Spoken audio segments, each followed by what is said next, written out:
I crossed the street for a donut and lived an entire season finale in 10 minutes.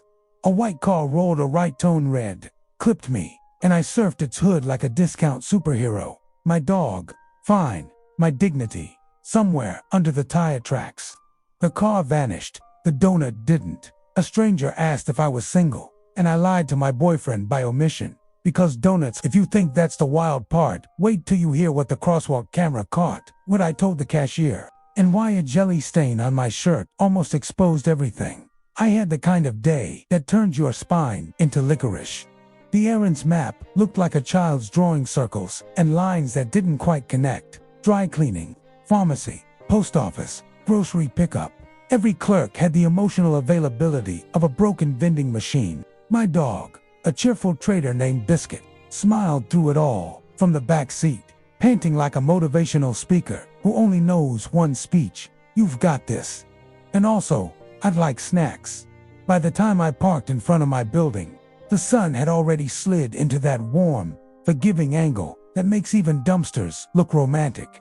I took Biscuit out because I like having a security detail that wags its tail. When we came back in, my brain started chanting it. Donut, donut, donut. I'd promised my boyfriend partner, significant other, the man who bought me a blender because I once said I wanted to get into smoothies, that I would eat cleaner. He said it like he was handing me a small velvet box with a gemstone called responsibility. And usually, I keep my promises. But the day had rubbed me down to a nub, and there was a donut shop right across the street with a sign that pulsed like a lighthouse. Hot now. Who puts hot now on a sign? Like a siren wearing a cinnamon sugar dress. I told myself I had earned it. The universe owed me one ring of fried forgiveness. Biscuit tilted his head when I clipped the leash back on us. He was coming again. The kind of wingman who thinks every sliding door is a portal to adventure. We reached the corner. The crosswalk timer was generous, blinking a benevolent 18. I stepped forward, thinking about the exact texture of a sugar glaze and how it shatters like thin ice when you bite it. I thought about getting just one, maybe two. I thought about how I'd brush my teeth with the kind of moral vigor that allowed plausible deniability. I didn't think about the white sedan until it kissed my thigh with the enthusiasm of a clumsy prom date. It wasn't a hit so much as a shove with consequences. The white car turned right on red, rolled the line like it was a suggestion, and I felt the physics into my force mass, acceleration, a pop quiz I hadn't studied for. I made a sound I did not know my body could manufacture, something between a yelp and a verb. Biscuit dodged like a pro, the leash tugging my arm, and then time slowed. I saw my shoe lift off my heel. I saw the driver's knuckles choke the steering wheel. I saw the hood gleam like a white plate, and thought bizarrely, I should not be on the plate. Then there I was, belly across the hood, hands splayed, Biscuit barking a fierce, compact bark that said, "Hey, that's my human." The car didn't stop so much as it flinched. It rode me toward the corner, then jerked. I slid, hip first, the denim of my jeans shrieking in a language only cotton knows. My phone skittered, spun, and performed a kind of showy survival move phones do when they want praise. I hit the pavement, knees lit up with heat, elbow powdered with a confetti of grit, and then I was upright, because apparently my body had already RSVP'd. Yes, to continuing. "Hey," I said, as if I knew what to do next. The driver, 50-ish, glasses, a mouth set like the edge of a ruler, stared at me with the startled fury of a person who reserved the right to be surprised by the existence of others. For a moment, nobody moved. The walk signal blinked down. 7, 6, 5. I reached for Biscuit, who was already with me, tail flagging, eyes bright. "We're good. We're good." A horn behind the white car bleated. The driver flinched again, and like a frightened deer that learned taxes, he was gone, just like that. No apology, no insurance card, no "Are you okay?" Just a white rectangle dissolving into traffic. Biscuit sat, as if to say, well, that was suboptimal. I felt the adrenaline arrive late to its own party, sloshing into my arms and legs, fizzing in tiny bubbles behind my eyes. I looked at my knees, skin kissed open, not torn. My elbow wore a gray dusting of parking lot glitter. My heart kicked twice in my throat, and then remembered its job. And then I remembered the donut. People say shock is a funny thing. They don't mention how practical it can be. I looked both ways like an honor student, crossed the rest of the street, and walked into the donut shop with my hair doing avant-garde sculpture and my soul needing a sugar transfusion. The bell on the door rang like a therapist's gentle come in. Inside, the air smelled like warm cake and carnival forgiveness. A teenager with eyeliner wings and nails that could key a planet looked up from the register. She clocked the elbow, the knees, the hair, the dog. "You okay?" she asked, in the tone of someone who collects stories on her break. "I just got hit by a car," I said, because I didn't know how to make everything sound smaller. "I'd like a glazed." Her face did a tiny flip from "oh my god" to "of course." "Do you want a chair?" "Water." "I want a glazed," I said, "and maybe a chocolate old-fashioned to process my feelings." Biscuit sat like a candidate for sainthood. The kid fetched a paper cup of water for him and slipped in 3 donut holes for the tiny hero. I watched Biscuit chew like gratitude was crunchy. When the tray appeared, 1 glazed, 1 chocolate old-fashioned died. Felt that soft joy that only comes when a craving swerves out of fantasy and parks itself in reality. I took the first bite, and the glaze shattered like sugar-stained glass on my tongue. My shoulders unclenched. My knees forgot to throb. The memory of impact receded, and the present sweet, ridiculous, undamaged enough took over. "Do you want to, sit for a minute?" the cashier asked. "I'm okay," I lied. "I have 2 ahead back. Do you want me to call someone?" "The cops." "Your boyfriend." The word boyfriend floated through the air like a helpful ghost. I saw our pantry in my mind. Steel-cut oats in a jar, chia seeds with no discernible point, a bag of kale chips that tasted like salted parchment. I thought of the morning promise I had made to him, and to myself: less sugar, fewer escapes, more honesty. "I'm not supposed to be eating donuts" had sounded noble at breakfast and ridiculous now, in the presence of this ring of seraphic starch. "No," I said. "I'm really, thank you. You're kind." She nodded like she had a file in her head called "People Who Need a Minute," and she had just stamped approved. I stepped outside. Biscuit trotted at my heel, and the parking lot brightened with noon's last big grin. I'd survived a car, acquired a donut, and was 40% certain I would tell my boyfriend everything except the donut. The universe wasn't done. As I reached the curb, a silver SUV rolled up beside me.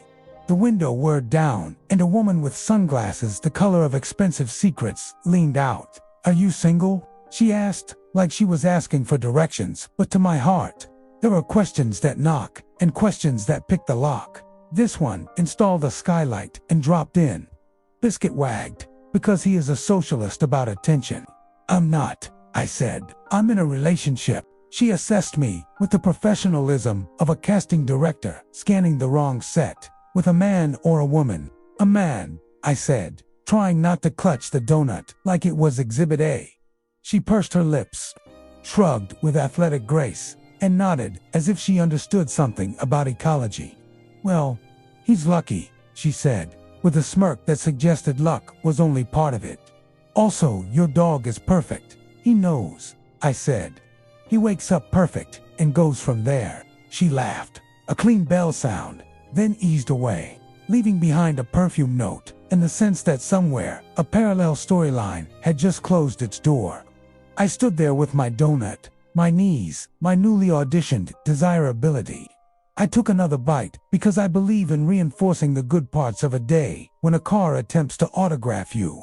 I walked home, across the same crosswalk, as if it and I were old colleagues who'd just gone through something together and agreed to never speak of it. The timer blinked benevolently. Traffic waited, chastened, or maybe indifferent. Biscuit led the way, prancing like a parade of one. When we reached my building, the adrenaline had finally started to drain, leaving behind a pleasant vacancy and the minor aches that come with suddenly remembering your body is rented. Our lobby smells like hand soap and ambition. The elevator door did its polite shush. In the mirrored wall, I caught sight of myself. Hair in a half-up mutiny, elbow gray with grit, knees scabbed with pink, parentheses. I looked like I had fought a medium-sized god and asked for extra napkins. Upstairs, I rinsed my elbow in the sink and hissed, because I am dramatic only when there's an audience. And today, the audience was me. Biscuit watched with physician-level seriousness, tilting his head every time the water bloomed. I dabbed the knee with a towel and committed to a stance. I had been bumped, nudged, grazed by fate. I would tell my boyfriend about the car. Absolutely. It would be irresponsible not to. But the donut was a separate moral universe, a small, citizen-level crime of passion. Besides, wasn't I okay? Better than okay. I had a story. I had a dog. I had half a donut left, which yes, I ate. Later, when my boyfriend called, he was stuck late at work in a meeting that could have been an email, and in fact was sent last week. I told him the car part. He went through the script of a caring person. Well, are you okay? Did you report it? Do you need to see someone? I assured him I was fine. I did not mention the pastry because I am a coward in the most adorable way. He said he loved me, asked if Biscuit had behaved. Biscuit lifted his ears at the sound of his name, as if he knew it was legal to look this smug, and promised to be home by 9. When we hung up, I looked at the little constellation of grit still tattooed near my elbow and decided to take a shower. It was there in the wet geometry of my bathtub, the steam turning the room into a cloud's living room, that I made a tiny, absurd promise. I would be better, not holier than thou better, just kinder to the flimsy person who occupies my shoulder muscles and vulnerability. I would try to tell the truth more consistently, especially when it was small and embarrassing and exactly the kind I skip. I came out of the bathroom, wrapped in a towel, hair slicked back, skin stinging prettily, and saw it on the hamper. A bloom of red. A little halo on my shirt. Jelly. At first I thought, how cinematic. Then I thought, that's a crime scene for honesty. The stain was not large, but it was vivid enough to be asked, what's this? And I was very much the person who would answer, oh weird, must be ketchup, which would invite follow-ups, like, from what? Did you have fries? And then I'd be perjuring myself in a court of one. I soaked the shirt like a sinner at a baptism. The stain lightened, then ghosted away. I felt a ridiculous flush of triumph. It was a small, pointless victory, but it was mine.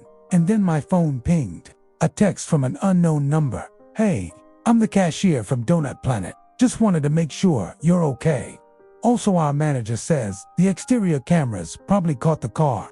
If you want the footage, call before 6. I stood there, towel and all, and watched my day gather itself into a narrative that wanted a tidy ending. When I called the shop, the manager was all brisk sympathy. We've got a front-facing camera, he said, and it records to a cloud drive. If your incident happened around 2:15, we can pull it. It happened at 2:11, I said with the confidence of someone who'd seen the timer count down to 0. Come by tomorrow morning, he said. I'll have a clip ready, and you can file a report if you want. After we hung up, I sat on the couch with Biscuit's head on my thigh, the wet heat of his breath ironing my towel. I thought about justice and its weird scales, how sometimes it looks like courtroom wood, and sometimes like a bakery security feed. I didn't feel rage. Exactly. The driver's face had been more startled than cruel. A human who'd temporarily fallen out of step with the social contract. Maybe he had a story. One with a tight timeline, and a tugging anxiety, and a brain that made tunnel vision. It didn't excuse anything, but grudges are heavy, and my knees already ached. I could report it. I could let it go. I could put the footage in a folder called Proof the Day Happened, and look at it when I needed to remember that bodies are both fragile and show-offs. Around 8:30, my boyfriend came home with the new carpet smell of office air conditioning. He dropped his bag, kissed me, blinked at the tiny scabs blooming on my knees, and listened as I walked him through the same crosswalk. White car, hood, slide, escape. He held my hands as if the day might still be inside them. Do you want me to come tomorrow to the shop? He asked. I think I'll go alone, I said. I want to see it without commentary. He nodded. I'm glad you're okay. We put on a video game because sometimes the best way to honor survival is to shoot neon ghosts with pixelated friends. He made popcorn in coconut oil because coconut oil is apparently a health food even when it's a movie snack. I ate it with the vigor of someone who had, let's be honest, already blown the day's nutritional goals on a ring of joy. When the credits of our digital adventure scrolled, he stretched, kissed my head, and went to brush his teeth. I sat in the dim light and told myself, tomorrow, I will tell him about the donut. It will be a small conversation. He will laugh, or roll his eyes, or remind me he wants my heart to be here for many more parking lot epics. We will be okay. The voice in my head, equal parts glaze and conscience, said, tell him now. I didn't. I tucked it under a cushion like lint. Morning is good at making everything look like a plan. I woke with knees that protested like retirees, but otherwise intact. Biscuit's tail sounded reveille against the wall. I made coffee, which I drink with monkish seriousness, and a splash of creamer that mocks the monk. My boyfriend asked if I slept okay. I said yes. He kissed me, grabbed a banana, and ran for the train. I thought about telling him, then by the way, I ate a donut, but the sentence felt like a child who'd wandered into a board meeting. At 10, I walked back to the donut shop. The air outside had the clean, minty feel of a day rebooted. Inside, the teenager with eyeliner waved like we were old colleagues in an internship called life. The manager ushered me into a back office where the decor was a utility closet with dreams. He clicked an icon and the video began. The crosswalk. Me and Biscuit entering frame. The white sedan sliding into the corner of the screen like a judgment. There was the soft slam of contact. There, my brief flight. There, the little miracle of landing and standing. We watched it twice, silent. The way people watch home movies of ordinary disasters, the awe we reserve for seeing ourselves survive. You want a copy? He asked. Yes, I said. I might file a report. He handed me a flash drive like an alloyed metal. I thanked him. On the way out, the cashier slid a small bag across the counter with a conspirator's smile. For the hero, she said, nodding at Biscuit. They're dog safe. Just a plain ring. No glaze. Biscuit accepted it with the solemnity of a knight receiving a sword. We stood outside together while he chewed. I looked at the crosswalk, the corner, the world that keeps coming even when you think you've paused it. Back home, I queued up the video on my laptop and watched it again. This time with my morningbrain.com, caffeinated, tidy. The evidence felt real and unreal at once. It made me feel grateful and a little embarrassed. Not just embarrassed that I'd hid the donut, but embarrassed that I'd decreated a whole subplot in which my integrity could trip on a sugar ring. At lunch, my boyfriend texted a heart and a house, my survivor. I wrote back, brave, bruised, considering a Kate. Then I breathed, counted to 5, and added, also. Full disclosure, yesterday I got a donut after. 2, actually. I didn't say because I felt silly. I want to do better at not hiding small stuff, even when it feels dumb. I'm okay. I love you. There was a pause that felt like a jury deliberating. Then my phone vibrated. Thank you for telling me. I don't care about the donut. I care that you're okay. And, yeah, I want us to be honest, even about tiny things. I love you. If we'd been in a movie, a soft piano would have played 3 forgiving notes. In real life, Biscuit barked at the mail slot like the government was trying to break in. I laughed, the kind that empties your chest and makes room again. That afternoon, I filed an online report, attached a clip, and wrote a message that sounded like a grown-up who knows how to wear their own name. Driver did not stop. I am okay. My dog is okay. I would like this documented. I hit submit and felt the day tilt into balance. When my boyfriend came home, he brought a paper bag from a bakery I love. Inside, 2 perfect apples and a small container of peanut butter. A compromise, he said. Also, something else. He produced a single, warm, mini cinnamon sugar donut hole, the size of an apology. We split it on the couch, Biscuit watching us with an expression that suggested he was happy to adjudicate if needed. The sugar dusted my fingers like a blessing. I told the story from start to finish, No omissions, no jokes to deflect the parts where I'd been scared. He listened the way good people do, not to fix, but to witness. Later, we played video games again. Because sometimes restoration looks like pixels and laughter and a dog choosing to sleep across both of your feet like a soft living bridge. My knees itched as they healed, a polite reminder that we are stitched together by collagen and choices. Before bed, I watched the clip once more and then dragged it into a folder named Proof I Was Here. I added a note. Lived a full life in 10 minutes. Ate a donut. Told the truth. Here's what I learned. Sometimes the universe punts you onto a car, who'd to remind you that joy is urgent and honesty is cheaper than guilt. If you can help it, don't hide the small stuff. If you can help it, get the donuts. Just tell the people who love you that you did. And always, always, tip your cashier and your dog.